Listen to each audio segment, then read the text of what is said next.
Bueno, pues nada, muchas gracias por la presentación. Sobre todo, muchas gracias pues, al Parlamento, a la Universidad Pública de Navarra y a CERMIN por esta invitación para participar en esta sesión de trabajo. La verdad es que nos hubiera gustado mucho que las circunstancias fueran otras y habernos podido desplazar hasta Pamplona, ¿no? Pero bueno, las cosas son así y esperemos que más adelante sea posible una mayor normalidad y, en fin, podamos encontrarnos presencialmente. Pero bueno, intentaremos adaptarnos a las circunstancias. Bueno, yo voy a hablar un poco del origen del proyecto, muy brevemente, y sobre todo de una serie de presupuestos metodológicos que fueron de los que partimos para realizar este estudio. Y luego ya en la segunda parte mi compañera Olga pues hablará más específicamente del contenido del informe, ¿no? Esta es un poco la dinámica. Bueno, en cuanto al origen del proyecto, pues la verdad es que si esto fuera una película, la escena inicial de la película,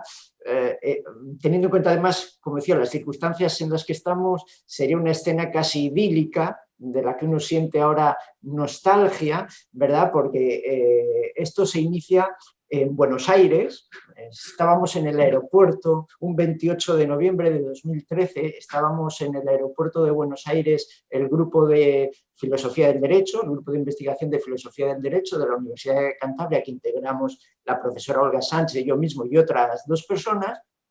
esperando creo que era para coger un vuelo de regreso a casa después de un congreso internacional, y en ese instante recibo yo una llamada del rector de la Universidad de Cantabria, que en aquel momento era José Carlos Gómez Sal. Recibo yo la llamada por ninguna otra razón que como un colega de los que está escuchando, yo en aquel momento era secretario general de la Universidad de Cantabria. Y llama al rector muy preocupado porque le ha llamado el presidente del Parlamento de Cantabria. En aquel momento era el señor José Antonio Cajigas, porque tenía un problema enorme que no sabía cómo solucionar. Y llamaba al rector desesperado, un poco en busca de auxilio, ¿no? A ver si alguien en la universidad les podía echar una mano. El problema, obviamente, era pues eso, la obligación, ¿verdad?, del legislador cántabro de adaptar su normativa a la Convención Internacional de los Derechos de las Personas con discapacidad, que, como sabéis, se había aprobado en 2006, había sido ratificada por España en 2007 y se había publicado en el BOE, incorporado a nuestro ordenamiento interno en 2008. Habían pasado, por tanto, 5 años y hasta el momento no se había hecho nada. CERMI Cantabria pues había intentado de diversas maneras que el Parlamento abordara esta labor. De hecho, en el año 2012 se había creado en el Parlamento una comisión especial no permanente sobre discapacidad, con la participación de representantes de todos los grupos parlamentarios, precisamente para estudiar y analizar la situación de las personas con discapacidad en Cantabria y para promover políticas y cambios legislativos, ¿no? Pero lo cierto es que después de año y medio o algo más de trabajo de esta comisión, seguían sin saber cómo abordar esta tarea. Y como digo, entonces, ya como un último recurso, casi el presidente del Parlamento llama al rector buscando auxilio. El rector, que es físico, que era físico, ¿verdad? Claro, la persona más cercana que tenía derecho era lógicamente yo, como secretario general, y llama a ver si conozco a alguien en la Facultad de Derecho que pudiera echar una mano. Y lo cierto es que, bueno, sin saberlo, pues dio con el grupo adecuado. Inmediatamente mis compañeros y yo dijimos, bueno, esta es la nuestra, ¿no? Los filósofos del derecho, que nadie nos toma muy en serio nunca o muy en cuenta, ¿verdad? Aquí tal vez podamos hacer algo, ¿no? De manera que enseguida le dijimos que tal vez nosotros podíamos ayudarles, ¿no? ¿Por qué? Bueno, éramos un grupo con mucha experiencia en la investigación en materia de derechos humanos y desde el principio teníamos claro que en una tarea como esta era imprescindible ese enfoque. Debía ser enfocada desde ese punto de vista, ¿no? Y particularmente teníamos bastante conocimiento ya del nuevo paradigma teórico de la discapacidad que establecía la Convención Internacional de los Derechos de las Personas con Discapacidad, sobre todo porque en diversos proyectos de investigación colaborábamos con grupos de otras universidades y muy particularmente con el grupo de investigación del Instituto de Derechos Humanos Bartolomé de las Casas de la Universidad Carlos III de Madrid, que habían sido un poco pioneros a nivel nacional en este tema y de hecho habían publicado ya algunos estudios sobre el impacto de la Convención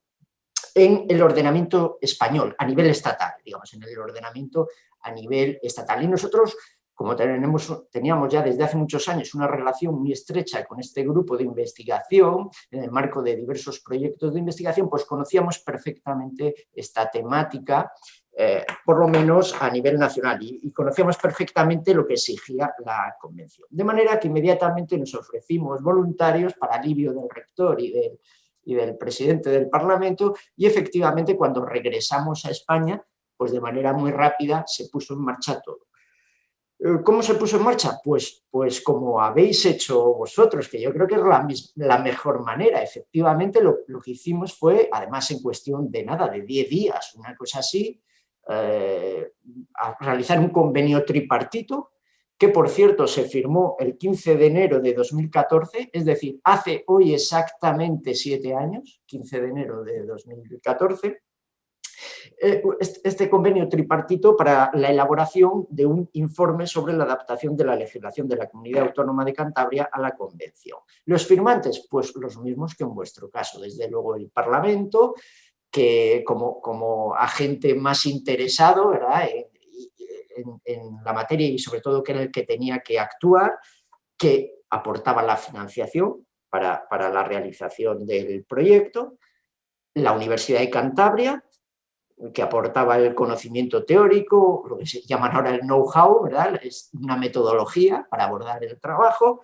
y por último, pero no menos importante, como luego explicaré, CERMI Cantabria, que sobre todo nos proporcionaba su experiencia práctica, su conocimiento, digamos, técnico de muchos procesos, de las dificultades, de los condicionamientos, digamos, cotidianos para la realización efectiva de los derechos. De manera que el 15 de enero de 2014 se firma este convenio, este convenio. No voy a decir esto para presionaros ni para que lo hagáis de esta manera, porque lo lógico es que se haga con más tiempo, pero lo cierto es que nos dieron un periodo de tiempo limitadísimo para la realización del informe, que fueron 3 meses. Y efectivamente el informe, de hecho, lo entregamos al presidente del Parlamento el 31 de marzo de 2014, es decir, que ni siquiera llegamos a agotar los 3 meses.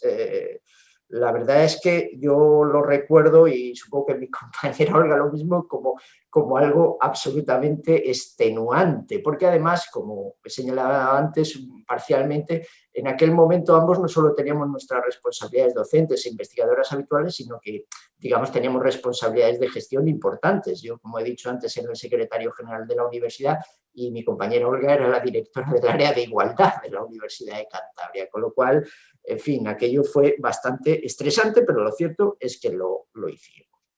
Y luego, el 21 de octubre de ese mismo año, de 2014, tuvimos el honor de presentar las conclusiones del informe en la Comisión Especial No Permanente sobre Discapacidad del Parlamento y responder a las cuestiones que sobre el informe nos formularon en aquel momento ya los representantes de todos los partidos políticos con representación parlamentaria.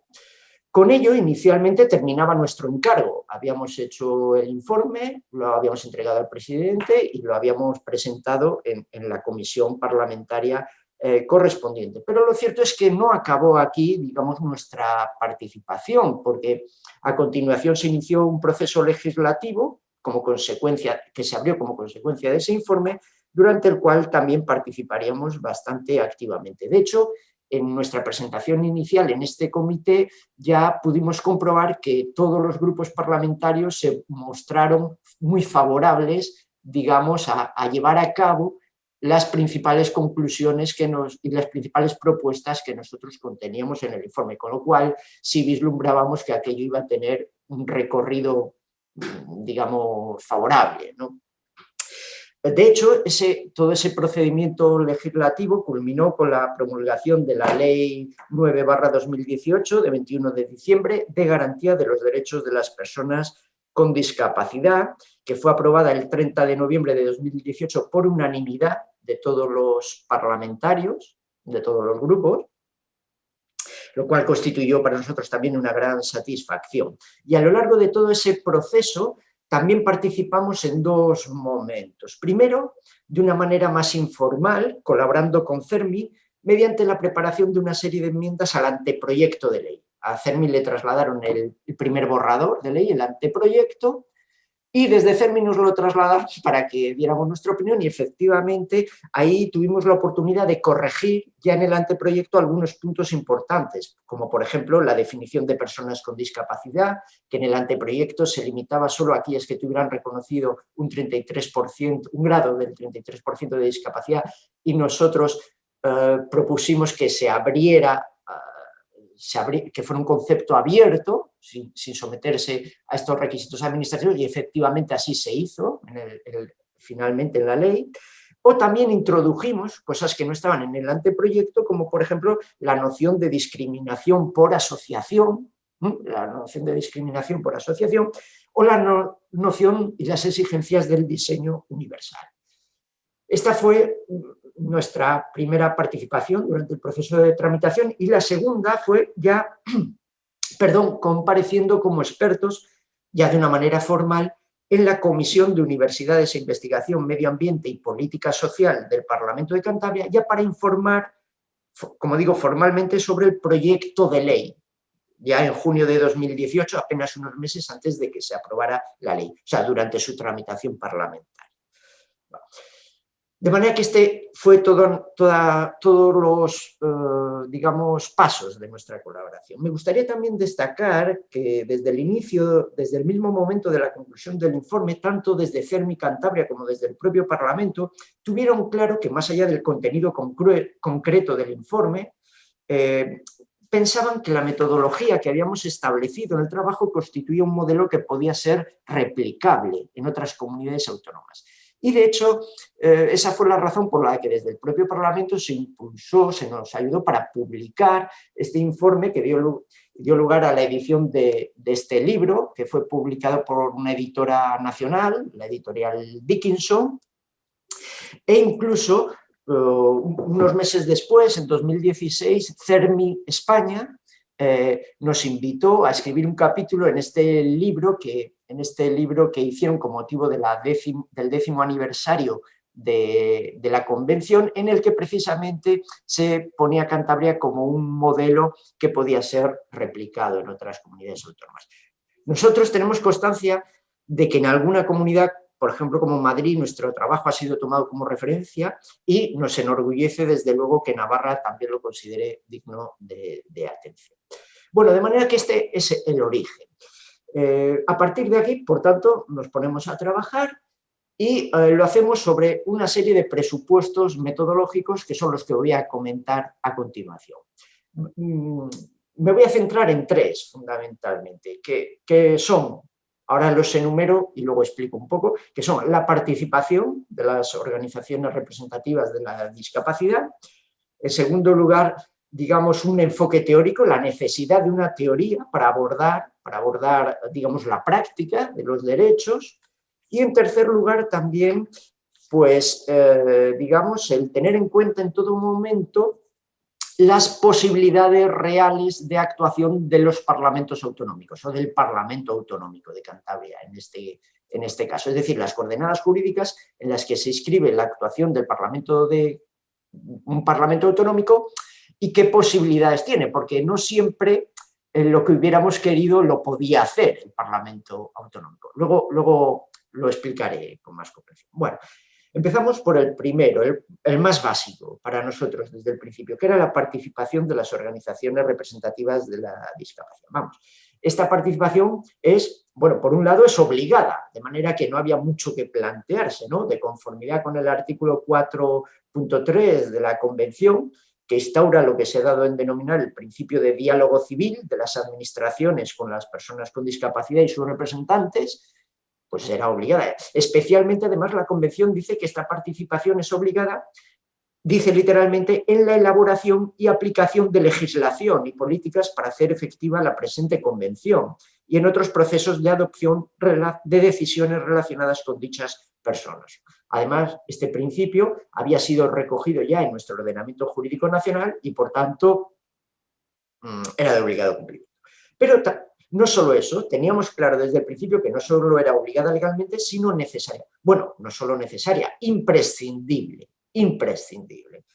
¿Por qué? Pues porque el problema fundamental que se plantea muchas veces en relación a los derechos de las personas con discapacidad es precisamente el de su ejercicio efectivo, el de su efectividad. Y, claro, la experiencia práctica por parte de estas personas y de sus representantes, su experiencia práctica de una vivencia, de la vivencia de una realidad cotidiana que frecuentemente obstaculiza o les impide directamente el disfrute de sus derechos básicos, desde luego nos proporcionaba una perspectiva de la que nosotros carecíamos y que resulta, como es lógico, fundamental para llevar a cabo la adaptación de los mandatos de la Convención de una manera exitosa. Aunque nosotros somos filósofos del derecho, éramos perfectamente conscientes de que esa perspectiva práctica era fundamental, ¿no? Y esta dimensión participativa tuvo su plasmación más evidente en el propio método de trabajo que seguimos, en la propia dinámica de trabajo que seguimos a lo largo de esos 3 meses, que fue la siguiente, más o menos. Nosotros elaborábamos el borrador de cada capítulo, o de 2 o 3 capítulos, dependiendo de la extensión y de la densidad de los mismos, y cuando teníamos ese capítulo, o ese par o 3 de capítulos redactados, el borrador, lo mandábamos con días de antelación a una comisión de trabajo constituida por representantes de las distintas organizaciones representativas de la discapacidad y con técnicos de esas asociaciones. Además, la composición de esta comisión podía variar parcialmente en función de la temática abordada, es decir, normalmente había una serie de personas que se mantenían constantes a lo largo de todas las reuniones, pero había otras que en función del tema tratado cambiaban, dependiendo de si tratábamos, pues no sé, de la accesibilidad o de la administración de justicia o de la cultura y el turismo, pues había personas distintas, especialistas en esos temas. Les mandábamos el borrador y unos días después teníamos una reunión con esta comisión con la intención de recoger su feedback. La dinámica de estas reuniones era la siguiente. Nosotros, de manera muy breve, exponíamos un poco las ideas fundamentales que habíamos plasmado en el borrador, las dudas que pudiéramos tener, o aquellos aspectos que considerábamos más relevantes, pero a partir de ahí el grueso de la reunión era escuchar. Era escuchar las sugerencias de estos representantes y de estos técnicos, los desacuerdos que pudieran tener, no sé, las dudas que se les planteaban y sobre todo a nosotros nos interesaba muchísimo que nos hablaran de los problemas que en la práctica tenían en estas materias. Es decir, que a la luz de lo que nosotros proponíamos nos informaran de cuáles eran los obstáculos que ellos en la práctica cotidiana podían identificar en esas materias para que nosotros en la legislación que proponíamos pudiéramos abordar de manera efectiva digamos, la eliminación de esas trabas y de esas dificultades, ¿no? Entonces, todas sus sugerencias las recogíamos, se debatían y si veíamos que eran aportaciones, como eran casi siempre aportaciones interesantes, pues las incorporábamos definitivamente al informe, ¿no? Y yo diría que esta fue una de las claves del éxito del informe. Un segundo presupuesto metodológico al que me refería antes es, digamos, la necesidad de una teoría para la práctica de los derechos. En fin, está claro que la adaptación de nuestro ordenamiento a la Convención requiere sin duda de técnica jurídica, eso está claro, ¿no? El trasladar a nuestro ordenamiento, en este caso a nivel autonómico, una serie de obligaciones, de mandatos, de objetivos que establece la Convención y trasladarlos de una manera adecuada a las leyes, ¿verdad? Las leyes autonómicas, pues requiere un conocimiento y una técnica jurídica. Pero también nosotros desde el principio considerábamos que no solo eso se precisaba. Es decir, más allá de disponer la obligación de adoptar una serie de medidas más o menos concretas, sobre todo, además, la propia Convención así lo hace, asume y exige que los estados en todos sus niveles de decisión asuman también una nueva filosofía, una nueva concepción de las personas con discapacidad y de los derechos de las personas con discapacidad. Y en este sentido, la importancia de la Convención radica, entre otras cosas, fundamentalmente en el hecho de que instaura un nuevo paradigma, una nueva concepción de la discapacidad que venía a transformar sustancialmente los presupuestos éticos y jurídicos desde los que ésta había sido abordada tradicionalmente en nuestro ordenamiento jurídico y en el de muchos países, ¿no? En fin, no me voy a detener en esto porque, como es bien sabido, la Convención supone sobre todo la superación del tradicional modelo médico o rehabilitador en el que la discapacidad era tratada como una limitación funcional de la persona, del individuo, que le dificultaba o incluso le impedía alcanzar un estándar de normalidad, definida esta normalidad como asimilación a un patrón mayoritario, ¿verdad? Y sustituye este modelo por lo que se ha denominado el modelo social de la discapacidad, ¿no? Que concibe esta como el resultado de la interacción entre las características personales del individuo y las barreras sociales que obstaculizan o dificultan su participación plena y efectiva en la sociedad en igualdad de condiciones con los demás. Por tanto, el foco se coloca fundamentalmente en las situaciones de exclusión y de discriminación generadas por las estructuras y los patrones de actuación sociales, ¿no? De manera que el tratamiento de la discapacidad pasa a ser abordado como un problema de insuficiente protección y garantía de los derechos y libertades fundamentales, como decía antes, de su falta de efectividad. Por ello, se exige que el derecho actúe sobre esas estructuras sociales, sobre esos patrones, al objeto de que se incluya la consideración de la diferencia en el diseño y la construcción de la sociedad. En definitiva, con la aprobación de la Convención, el tratamiento de la discapacidad se instala definitivamente en el marco del discurso de los derechos humanos, enfocando la situación de estas personas como una cuestión de igualdad de oportunidades y de no discriminación en el ejercicio de sus derechos fundamentales. Y esto era un enfoque teórico que debía presidir toda nuestra tarea. Por otro lado, otra cuestión que también tuvimos clara desde el principio y que se reafirmó a través de nuestro contacto permanente con las organizaciones representativas de la discapacidad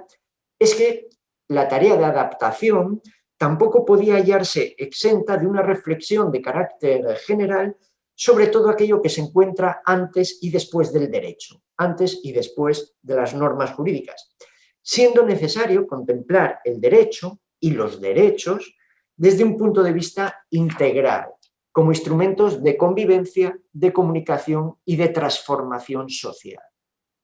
Lo cual implicaba tener en cuenta sus conexiones, las conexiones del derecho, con aspectos éticos, políticos, históricos y sociológicos. De hecho,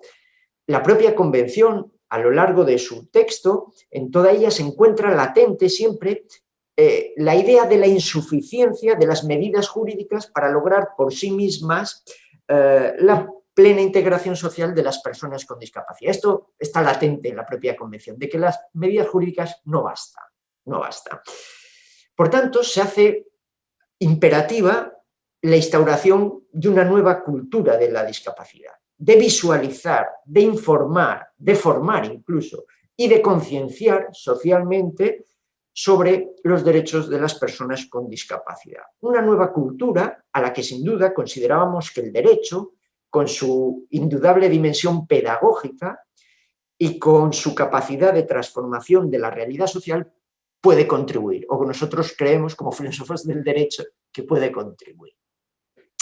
Y por ello, como se podrá comprobar en el informe, muchas de las medidas de reforma legislativa que proponíamos, y que por cierto han sido asumidas casi en su totalidad en la ley finalmente, van o iban en la línea de promover a todos los niveles institucionales, en el ámbito educativo, en las administraciones, por supuesto, en los medios de comunicación, etcétera, digamos, la generación y la difusión de esa nueva conciencia social. Así como muchas medidas, por ejemplo, también de formación de profesionales en diversos ámbitos que tienen que atender este fenómeno de la discapacidad. Por ejemplo, formación de los funcionarios de justicia que tienen que tratar estos temas, por supuesto, formación de las personas que trabajan en el sistema sanitario, de las personas en el ámbito de la educación. Es decir, en la ley, a propuesta nuestra, se recogen toda una serie de medidas de formación de todo este personal, por supuesto el personal de las administraciones públicas, el que presta servicios públicos, ¿no? Considerábamos que todo esto era muy importante para difundir y generar esta cultura de la discapacidad, porque solo de esta manera era posible o será posible que los derechos de estas personas se hagan realmente efectivos en la práctica cotidiana. El tercer y último presupuesto metodológico al que me voy a referir, como decía antes, era un poco la delimitación de las posibilidades de actuación del Parlamento Autonómico, las coordenadas jurídicas que había que tener en cuenta para la actuación del Parlamento Autonómico. Es decir, ser realistas acerca de lo que el Parlamento Autonómico puede hacer o podía hacer, ¿no? Más allá de lo que nosotros desearíamos que pudiera hacer, ¿no?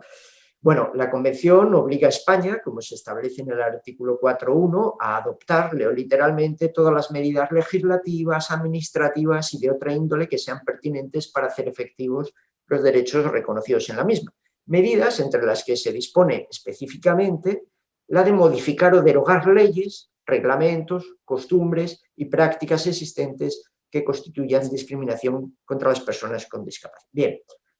está claro que si bien el Estado español es el responsable internacionalmente del cumplimiento de estas obligaciones, lo cierto es que dada la complejidad estructural de nuestro ordenamiento jurídico, su adaptación a la Convención constituye una tarea compleja que implica un movimiento, vamos a decirlo así, gradual o progresivo, que ha de avanzar desde el plano internacional al nacional y dentro del plano nacional, del plano estatal al plano autonómico y al plano local, por cierto, también, ¿no? Un movimiento en el que, como es lógico, existe además una interdependencia entre los distintos niveles, estatal, autonómico, local. No solo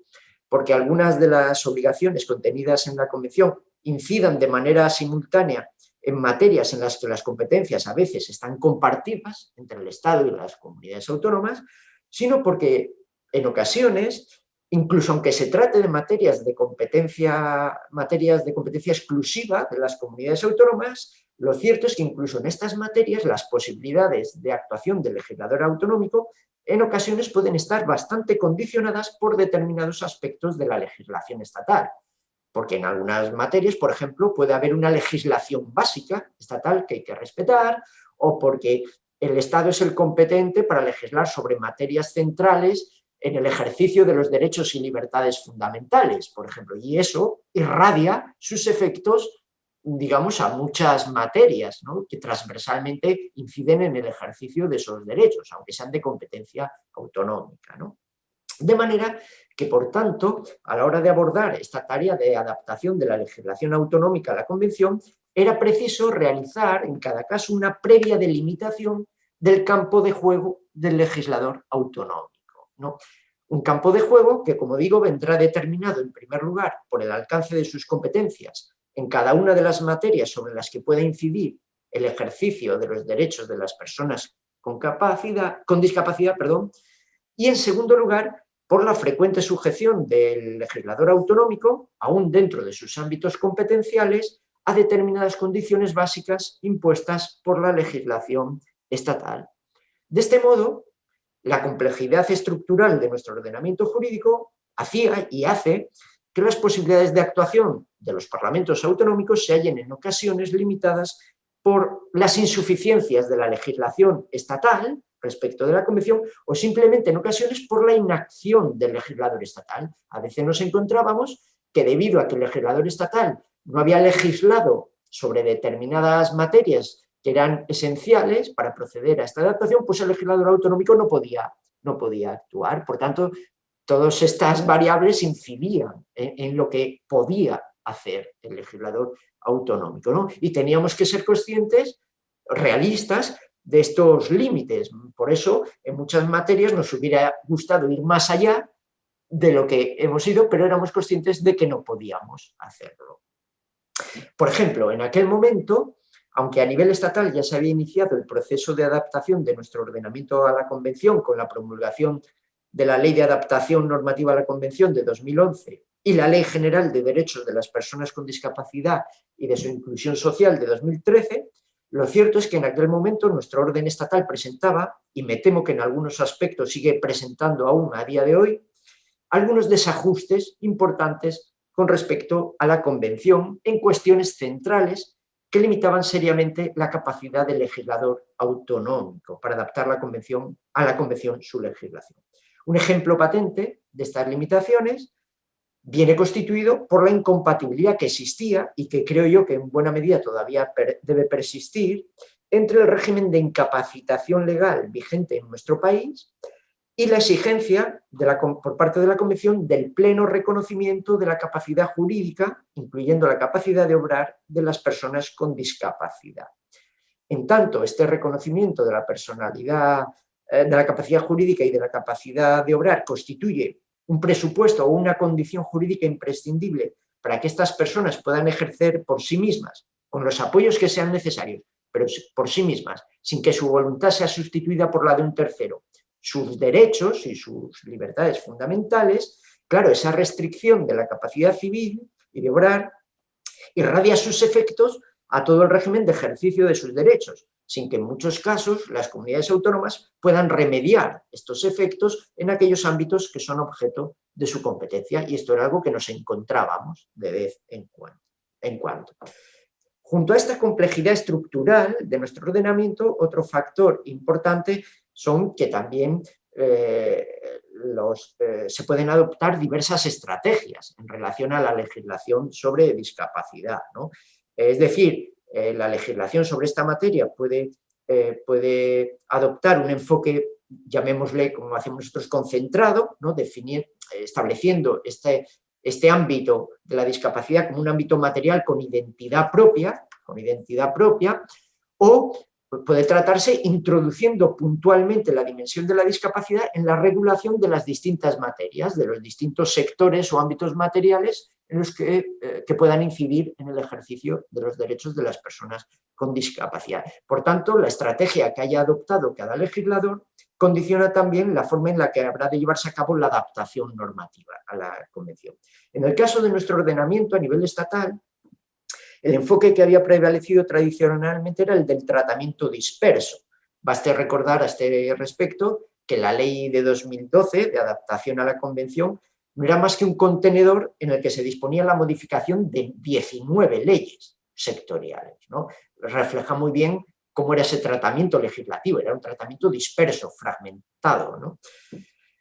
Este enfoque a nivel estatal empezó a cambiar con la promulgación de la Ley General de Derechos de las Personas con Discapacidad y de su Inclusión Social de 2013. Y en lo que respectaba a la comunidad autónoma de Cantabria, en el momento de realizar nuestro informe, basta decir que carecía de una regulación específica de la discapacidad, más allá de una ley sobre accesibilidad y supresión de barreras arquitectónicas de 1996, que era muy limitada y muy deficiente, como luego dirá algo mi compañera Olga. Por tanto, era un tratamiento también fragmentario y disperso, era al regular las distintas materias donde se hacía alguna mención, digamos, a la discapacidad. Todo esto, y con ello acabo, hace que la obligada adaptación de la legislación autonómica a la Convención pasaba necesariamente por el análisis y posteriormente la modificación de cada una de esas regulaciones sectoriales relativas a muy diversas materias, lo que contribuía a dificultar enormemente nuestra tarea e incluso a limitar su alcance en determinados aspectos, pues en algunas ocasiones las medidas exigidas por la Convención tenían un carácter general que trascendía los límites de sectores materiales concretos o particulares, ¿no? Como muestra de esta complejidad, de la complejidad de este puzzle, basta resaltar que en nuestro análisis resultó necesario tener en cuenta el contenido de más de 120 normas estatales y autonómicas relativas a las más diversas materias, de muy diverso alcance y rango jerárquico, y normas cuya coexistencia no siempre resultaba armónica del todo, ¿no? De manera que era un puzzle. Y con estos presupuestos nos pusimos a trabajar y, bueno, doy la palabra a mi compañera Olga para que hable ya del contenido del informe. Muchas gracias. Bueno, voy a continuar yo. El profesor Solar nos ha explicado, ¿no?, todos los condicionantes del trabajo, de los más diversos, los estrictamente jurídicos, de relación con el Parlamento, de tiempo, ¿no?, de metodología. Con todos estos condicionantes, pues yo voy a ir avanzando sobre cómo se construyó este informe en cuanto al contenido concreto. Y el informe consta claramente, muy claramente, de dos partes. Una primera parte está dedicada al análisis general de la Convención y al nuevo paradigma sobre la discapacidad que establece. Un paradigma que se tenía que trasladar, lógicamente, a todos y cada uno de los apartados y a todas y cada una de las leyes que incidían en el tratamiento de la discapacidad. La Convención considera la discapacidad como el resultado de una interacción entre las limitaciones del individuo y las barreras sociales que obstaculizan o impiden su participación plena y efectiva en la sociedad. Es, por lo tanto, el resultado de una serie de construcciones sociales que, al interactuar con situaciones personales, lo que producen son un problema de déficit en el ejercicio de los derechos, es decir, de discriminación y de exclusión. Por tanto, lo que el derecho a modificar había de intentar tratar es actuar sobre las estructuras y los patrones sociales, de tal manera que incluyera la diferencia en el diseño y la construcción de la sociedad. Por lo tanto, lo que se trataba era de reformular el contenido de los derechos fundamentales de los que somos titulares en relación a la situación específica de las personas con discapacidad, identificando aquellas condiciones o medios que deben ser asegurados a fin de que pudieran ejercer plena y efectivamente sus derechos en igualdad de condiciones que los demás. La no discriminación en este sentido se convierte en uno de los ejes centrales de la Convención, prohibiendo tanto la discriminación directa como la indirecta, y por primera vez se recogía en un texto normativo la discriminación por asociación que ya había sido tratada por algún tribunal, es decir, aquella que recae sobre una persona por su relación con otra persona con discapacidad, por ejemplo, sobre su cuidador. Además, la discriminación podía ser resultado no solo de la adopción de normas y medidas directas o indirectamente desfavorables para las personas con discapacidad, sino también la discriminación podía ser resultado de no adoptar aquellas medidas que fueran necesarias para remover los obstáculos que dificultasen el ejercicio de sus derechos. Aquí, los conceptos de diseño universal y ajustes razonables aparecen como instrumentos fundamentales en apoyo de la no discriminación. Bien, a partir de este enfoque general, lo que hicimos fue pasar revista a las distintas medidas de la Convención en relación con los distintos derechos. El derecho a la autonomía y la vida independiente, la accesibilidad, la educación, la sanidad, el trabajo, el acceso a la justicia, etc. Y también se hace especial hincapié en una serie de herramientas o instrumentos transversales para la formulación de políticas públicas en esta materia. En concreto, el establecimiento de órganos que, contando con la participación de las personas con discapacidad y de sus organizaciones representativas, se encarguen de promover, proteger y supervisar la aplicación de la Convención, a la labor de recopilación sistemática de información estadística que permita identificar obstáculos y formular políticas encaminadas a la supresión de las barreras, y medidas encaminadas a otorgar un tratamiento transversal a la discapacidad, de manera que todas las políticas tengan en cuenta su previsible impacto sobre los derechos de estas personas. Esto la primera parte. La segunda parte lo que hizo fue someter a revisión la legislación autonómica para identificar aquellos aspectos que podían y debían ser modificados, teniendo en cuenta su incidencia sobre los derechos de las personas con discapacidad. Bien, en aquel momento, ya ha hecho referencia el profesor Solar, la única ley de Cantabria que trataba de manera específica el tema de la discapacidad era una ley sobre accesibilidad y supresión de barreras arquitectónicas, urbanísticas y de la comunicación del año 1996. Este fue nuestro punto de partida. Una ley cuyo planteamiento y contenido reflejaba los presupuestos del modelo, un modelo ya superado sobre la discapacidad, que era el modelo médico y rehabilitador, hallándose totalmente desfasado en relación a las exigencias de la Convención, y ya solo mirar la ley era ya llamativo el lenguaje, ¿no? Se refería a las personas con discapacidad con términos como minusválidos, personas con disminuciones o con deficiencias y otros términos similares. A partir de ahí, respondía la ley a un enfoque paternalista, situando el problema de la accesibilidad completamente al margen del discurso de los derechos y libertades fundamentales de las personas con discapacidad. Es significativo que en esta ley ni en un solo momento se hablaba de la noción de derechos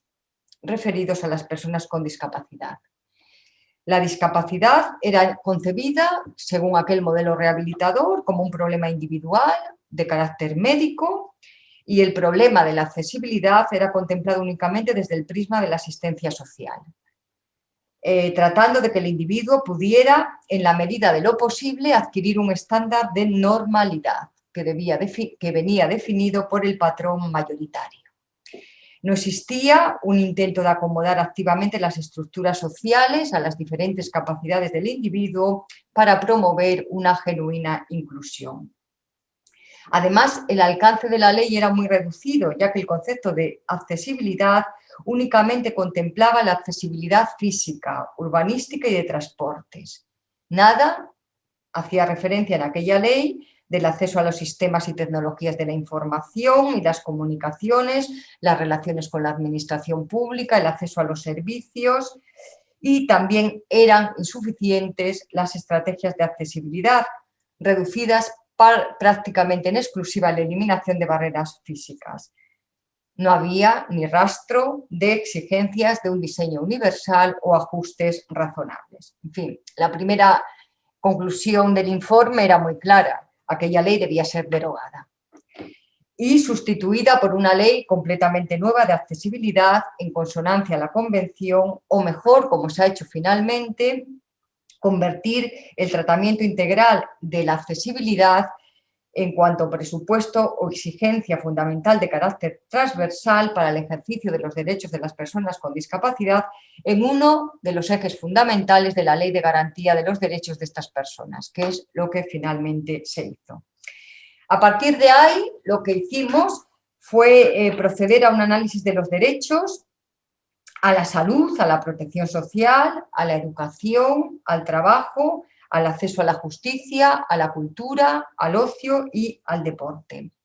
Unos derechos que fueron analizados desde la perspectiva de su valor como derechos autónomos, pero también como instrumentos para dotar de contenido a otros derechos, como la autonomía, la vida independiente, la privacidad, el respeto al hogar y la vida familiar, el acceso a la información, la libertad, la integridad física y psíquica, el derecho a un nivel de vida adecuado, en el que se incluía una mejora continua de las condiciones de vida. La metodología de trabajo al analizar estos derechos se hizo tal y como fue señalado al inicio de esta exposición. Se trasladó a cada uno de estos derechos, lo que, una vez identificada la legislación cántabra que afectaba a cada uno de ellos, se pusieron bajo la lupa de la Convención. siendo de especial utilidad en esta fase del trabajo para detectar las situaciones de desventaja real, además de las sugerencias de las comisiones compuestas por los representantes y técnicos de las organizaciones representativas del colectivo. Fueron de mucha utilidad los informes presentados por España ante el Comité de la ONU para las Personas con Discapacidad y las recomendaciones que dicho comité hizo al gobierno español, porque ahí se ponían de manifiesto las carencias reales en la efectividad de los derechos de las personas con la discapacidad en consonancia con la Convención. Bueno, en cuanto al derecho a la salud y a la protección social, hemos de señalar que desde el anterior modelo médico rehabilitador y desde la óptica del cuidado y la asistencia, la sanidad y los servicios sociales han sido los escenarios tradicionales en que se ha desenvuelto la protección a las personas con discapacidad y las políticas públicas a ellas referidas. El cambio de modelo, lógicamente, iba a producir cambios en este sentido. Por lo que se refiere a la salud, la Convención establecía el derecho a gozar del más alto nivel posible de salud sin discriminación por motivos de discapacidad. Para ello, exigía la adopción de medidas dirigidas a garantizar el acceso a los servicios de salud en condiciones de igualdad, en cuanto a variedad, en cuanto a proximidad, en cuanto a gratuidad o carácter asequible, calidad y prestación del consentimiento. Precisamente en este último aspecto, la prestación del consentimiento era uno de los aspectos más afectados en la legislación autonómica y supongo que en la mayoría de las legislaciones en relación a las personas con discapacidad. La ausencia de discriminación a las personas con discapacidad en los servicios de salud implica, según la Convención, garantizar a todos los usuarios la libertad de tomar las decisiones propias. Y para ello es necesario proveer de información adecuada en formato y contenidos comprensibles para todas las personas y suministrar, si fuera preciso, ayudas o procurar ayudas necesarias para comprenderlo. En juego, en este consentimiento informado en el ámbito sanitario, está el derecho a la integridad y a la libertad. Mención expresa hace la Convención a la salud sexual y reproductiva y a efectos del consentimiento a la esterilización, que mencionaba tanto en los apartados de derecho a la salud como en la protección a la infancia. Este es uno de los grandes problemas que en los informes y en el Comité de la ONU hace recomendaciones al Estado español. La calidad de los servicios requiere en la Convención la formación y sensibilización en derechos a los profesionales que entienden a las personas con discapacidad. Es otro de los déficits en nuestra normativa. Junto a estas exigencias, la Convención contiene también otras exigencias relativas a los servicios específicos referidos a la prevención y reducción de la aparición de nuevas capacidades, a la detección y a la atención temprana, a la incidencia en los mayores y en la infancia y al carácter integral de los tratamientos de habilitación y rehabilitación. Bueno, el Comité de la ONU también nos llama la atención sobre las dificultades que España tiene en la pronta identificación de los niños con discapacidad, con el consiguiente riesgo de su pleno desarrollo y la falta de recursos y una deficitaria coordinación de los servicios de salud, educación y servicios sociales, recomendando expresamente redoblar los esfuerzos al respecto, así como en la investigación sobre la violencia contra los niños y las niñas con discapacidad. El conjunto de estos aspectos, entonces, fueron tratados haciendo las recomendaciones a las modificaciones oportunas en la Ley de Cantabria de Ordenación Sanitaria, en la Ley de Salud Mental de Cantabria, en una futura Ley de Salud Pública de Cantabria y en la Ley de Garantías de Derechos y Atención a la Infancia y a la Adolescencia. Estas leyes eran las que trataban estos aspectos. Por lo que se refiere al derecho a la protección social, Preciso es señalar que a tenor de la Convención los servicios sociales no pueden considerarse como meros instrumentos de asistencia a las personas que por unos u otros motivos están en una situación de necesidad, siendo una condición indispensable los servicios sociales o la asistencia social para el ejercicio de derechos importantísimos, derechos tales como derechos a la vida independiente, el derecho a participar en la vida en la comunidad. La protección social adquirirá, por lo tanto, por mor de la Convención, la condición de un derecho autónomo, que tiene como consecuencia el deber de la Administración pública de atender a las distintas situaciones de necesidad con miras a conseguir una adecuada protección de los derechos de las personas con discapacidad. Al respecto, justo señalar que nosotros en este aspecto tuvimos suerte, en tanto que la Ley de 2007 de Derechos y Servicios Sociales de Cantabria era una ley aprobada con posterioridad a la aprobación de la Convención, aunque antes de que entrara en vigor en España, y en muchos aspectos esta ley ya sintoniza con el modelo social de discapacidad previsto en la Convención Internacional de Derechos de las Personas con Discapacidad. De hecho, nuestra ley ya concibe la protección social como un derecho subjetivo universal, tal y como sugiere la Convención.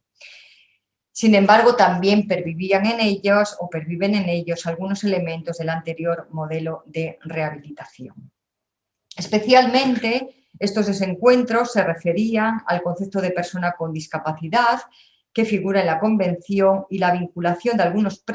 prestaciones y servicios a rigurosos criterios administrativos, determinantes de diversos grados de discapacidad o de dependencia que contiene nuestra legislación en general y que deben ser revisados.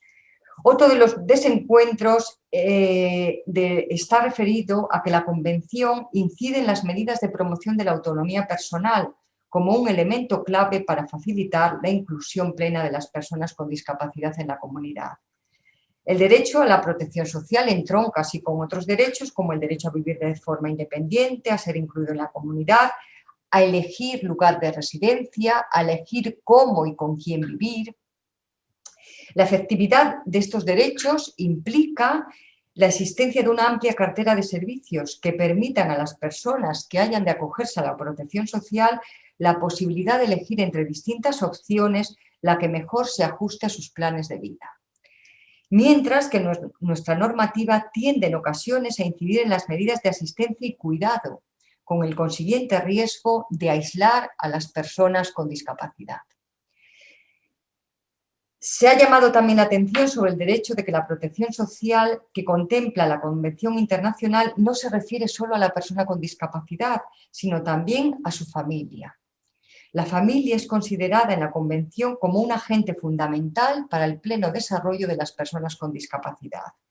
De hecho, la Convención reconoce el derecho a un nivel de vida adecuado a la persona con discapacidad y a sus familias. Las medidas de protección social deben, por lo tanto, contemplar a la familia, tanto a nivel económico como de apoyo, para compensar la mayor dificultad en las condiciones de vida a que están sometidas no solo las personas con discapacidad, sino sus familias. Circunstancia que enlaza además con la especial protección que la Convención dispensa a la infancia, a las mujeres y a las personas mayores, por encontrarse en una situación de mayor vulnerabilidad. El siguiente derecho analizado fue el derecho a la educación, uno de los derechos centrales de la Convención. Derecho dirigido no solo a garantizar un modelo educativo inclusivo en el marco de la escuela ordinaria, sino a que la diversidad sea un valor que se configure como uno de los elementos específicos de la educación y el modelo de inclusión una de las funciones esenciales de la actividad docente. El modelo inclusivo de educación es el modelo también educativo del Estado español y de nuestra comunidad autónoma. Si bien esto no significaba que respondiera a todas y cada una de las exigencias de la Convención, lo que precisaba implementar algunas normas y especialmente mejorar algunas prácticas. La educación inclusiva conlleva el derecho a acceder y permanecer en el sistema educativo ordinario, lo que implica el deber de los centros de adaptarse a las necesidades del alumnado y no el alumnado a las necesidades de los centros. El Comité de la ONU recuerda que la denegación de ajustes razonables es una causa de discriminación y que la obligación de prestarlos en el ámbito educativo es de aplicación inmediata. Pero más allá del derecho a estar en la escuela, es necesario que se cumplan determinados contenidos educativos, objetivos educativos, dirigidos a garantizar el desarrollo y progreso académico y social de la persona con discapacidad. La calidad es un elemento constituyente del derecho a la educación que la Convención exige esté referida a una educación integral, lo que incluye como parte educativa con las mismas exigencias inclusivas a los tiempos de ocio, a las actividades deportivas, al tiempo libre, al recreo, a las actividades extraescolares y a las salidas culturales. Todos estos elementos forman parte, según la Convención, del contenido del derecho a la educación. Una educación que para que llegue a todas las personas ha de ser gratuita, lógicamente, al menos en las etapas obligatorias, y al respecto se ha llamado la atención, y esto nos lo pusieron ya de manifiesto en las reuniones que manteníamos aquí con los distintos comités, se llamaba la atención sobre los servicios complementarios, que en el caso de las personas con discapacidad podrían ser un requisito necesario para la accesibilidad o parte de su formación integral y que normalmente no estaban contemplados como parte de los contenidos educativos. Una educación inclusiva que ha de alcanzar a todas las etapas y modalidades educativas. La atención temprana también, y desde ahí el Comité de la ONU ponía de manifiesto que estaba especialmente enfocada en el ámbito social y en el ámbito educativo, y en el ámbito sanitario, pero no en el ámbito educativo, la atención temprana. Y otro problema eran las dificultades para que las personas con discapacidad pudieran progresar en el sistema educativo. Esto era también una cosa que aparecía muy clara, así como en la educación básica, en las etapas primarias, estaban más implementados los modelos inclusivos para las personas con discapacidad, estaban mucho menos implementados a medida que avanzábamos en el sistema educativo. La educación secundaria, el bachillerato, la formación profesional planteaban muchos mayores problemas de inclusión. Esto se ponía de manifiesto en el informe y también en cuanto a las modalidades educativas, nuestra ley de educación no preveía nada en las enseñanzas de régimen especial, que son las artísticas, las de idiomas y las deportivas. Nada aparecía ahí en relación a la atención a las personas con discapacidad. Dos últimos aspectos quisimos destacar al respecto, y era que nuestro sistema de atención a la diversidad está centrado casi exclusivamente en las necesidades especiales de apoyo educativo.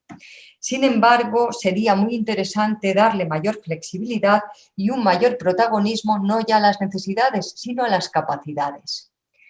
No olvidemos que una de las funciones de la educación, según la Convención, es desarrollar al máximo los talentos y la creatividad de las personas con discapacidad. La segunda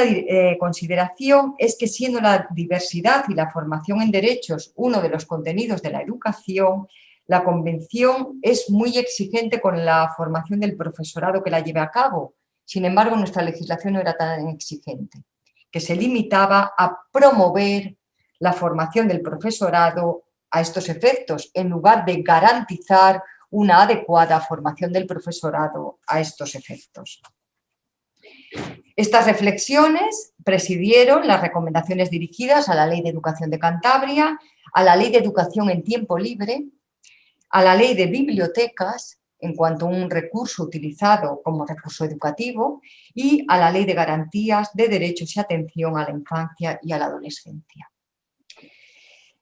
En consonancia con el modelo social de discapacidad, el artículo 27 de la Convención reconoce, por supuesto, el derecho al trabajo, desde el presupuesto de la creación de mercados y entornos laborales abiertos, inclusivos y accesibles. El objetivo de la garantía de este derecho es doble: De un lado, favorecer la inclusión social de las personas con discapacidad y, no menos importante, uno de los grandes problemas en relación a la discapacidad, y es que reducir las condiciones de pobreza en las que se desenvuelve su vida. Hemos de tener en cuenta que un análisis pormenorizado de la normativa autonómica, que tiene por finalidad incentivar la inclusión social de las personas con discapacidad, excedía los objetivos de nuestro trabajo, circunscrito al ámbito legislativo de la competencia autonómica, porque la competencia legislativa en el ámbito laboral corresponde al Estado en exclusiva. Sin embargo, sí podíamos señalar algunas leyes que podían ser aprovechadas para promover el derecho del trabajo a las personas con discapacidad y en relación al deber que pesa sobre las administraciones públicas de fomentar el empleo. Y así, por ejemplo, se podían aprovechar las leyes de presupuesto, las leyes de subvenciones o la ley de régimen jurídico del Gobierno y de la Administración de la Comunidad Autónoma. Ahí se podían introducir algunas medidas para promocionar el trabajo. También se incidió en relación al derecho del trabajo en la formación profesional, como un mecanismo imprescindible para ejercitar el derecho al trabajo. En cuanto al acceso a la justicia, los principales problemas de la participación de las personas con discapacidad también tienen que ver con cuestiones fundamentalmente de competencia estatal, ¿no? En algunos casos, por ejemplo, la falta de reconocimiento de la capacidad de obrar es uno de los grandes problemas. Sin embargo, como ponía de manifiesto el Comité sobre los Derechos de las Personas con Discapacidad, también la inactividad de las administraciones autonómicas en este campo han contribuido a impedir el ejercicio efectivo del derecho al acceso a la justicia. Y en este sentido se han denunciado como muchas comunidades autónomas, y entre ellas la Comunidad Autónoma de Cantabria, no habían procedido a una tipificación legislativa del régimen de infracciones y sanciones en materia de igualdad de oportunidades, no discriminación y accesibilidad universal, ni a la constitución del sistema arbitral autonómico en esta materia. Otro de los aspectos que ha de ser mejorado, tal como ha puesto de manifiesto el comité, es el relativo a la protección de las mujeres con discapacidad frente a la violencia de género, cuya atención específica había de completarse también, entre otras normas, a la Ley Integral de Violencia de Género de Cantabria. Las administraciones autonómicas pueden, por otro lado, implantar medidas orientadas a facilitar el acceso y participación de las personas con discapacidad en la administración de justicia. Por ejemplo, procurar asistencia jurídica mediante la implantación de un turno de oficio especializado, o la implantación de juzgados especializados, o la formación de los profesionales de la Administración de Justicia, o poner a disposición de la Administración personal para asistir a personas con discapacidad, ayudando a entender el proceso judicial, o la elaboración de sentencias de lectura fácil, que ya hay algún proyecto pionero y algún caso, creo que en la Comunidad Autónoma de Madrid. Esto también es muy interesante. En cuanto al derecho a la cultura, al ocio y al deporte, la Convención lo recoge tanto en su vertiente pasiva como espectador, como en su vertiente activa, como participante o como creador. Nosotros en el trabajo hemos querido resaltar la importancia del segundo aspecto, al objeto de contribuir a fomentar una nueva cultura sobre las personas con discapacidad, capaces de generar percepciones positivas y actitudes receptivas. En definitiva, una mayor conciencia social. En este sentido, aprovechamos algunas modificaciones en leyes como la de la artesanía, la ordenación del turismo, las bibliotecas, los museos, el patrimonio o el deporte. Finalmente, ya tratamos con los mecanismos instrumentales que la Convención diseñaba para garantizar la aplicación efectiva. Voy a ser ya muy breve al respecto. Introdujimos algunas recomendaciones en relación a la información estadística que debían de ser recogidas en los planes estadísticos de Cantabria. En cuanto a la conveniencia de crear un comité, un órgano, un Consejo Autonómico de la Discapacidad, también como recomendaba la Convención, y también recogimos algunas buenas prácticas que habíamos visto en otras comunidades autónomas, en relación a la fiscalidad, ¿no? Que también resultaba muy interesante en el sentido de mejorar la situación económica de las personas con discapacidad y no nos olvidemos también en consonancia con la protección no solo a esas personas, sino a las familias. Bien, como resultado, el informe planteaba unas 90 propuestas concretas que afectaban a 21 leyes autonómicas. Pero, como ya se adelantó, la principal recomendación fue la elaboración de una ley de garantías de los derechos con las personas con discapacidad que regulase de manera general el régimen jurídico de estas personas. Había para ello razones eminentemente pragmáticas, ¿no? A medida que íbamos avanzando, en nuestro análisis encontrábamos que algunas de las medidas que proponíamos encontraban muy difícil acceso o casi imposible anclaje en las mismas, por referirse a medidas que o bien tenían un alcance general que desbordaban los límites del estudio,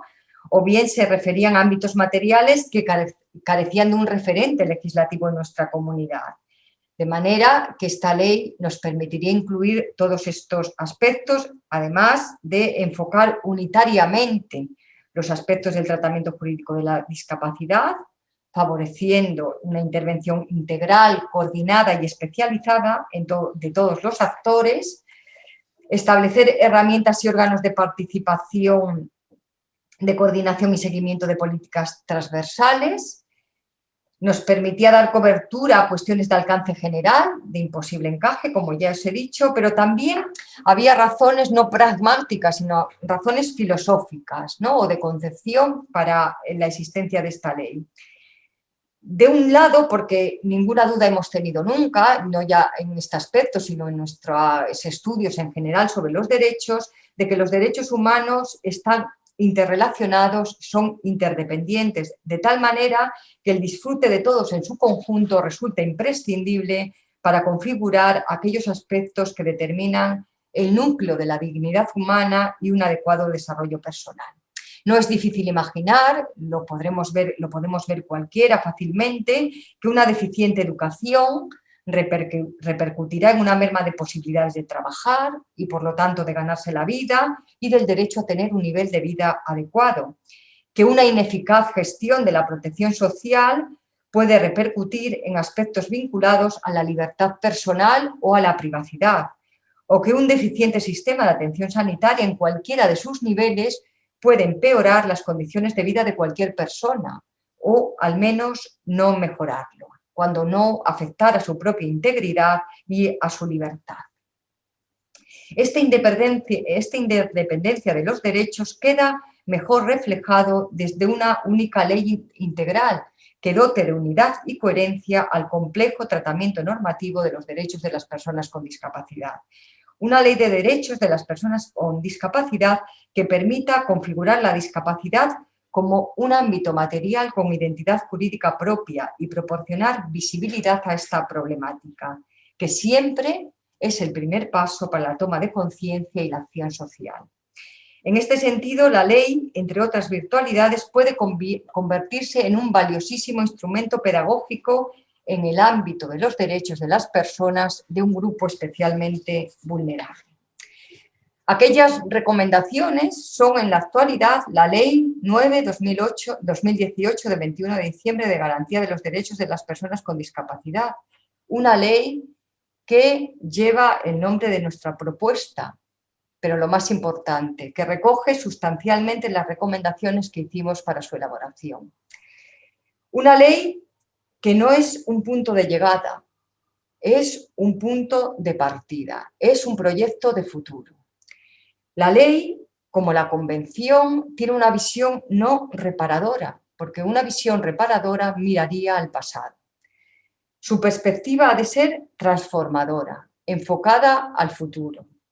Una herramienta importante para que los poderes públicos puedan garantizar los derechos de quienes, conscientes de sus limitaciones, han mostrado a lo largo de la historia una enérgica voluntad de superarse. Y la Convención o esta ley es una prueba de ella. Unos derechos que, como bien sabemos, tomarlos en serio significa que no podemos someterlos ni al regateo político ni al cálculo de intereses económicos. Con esto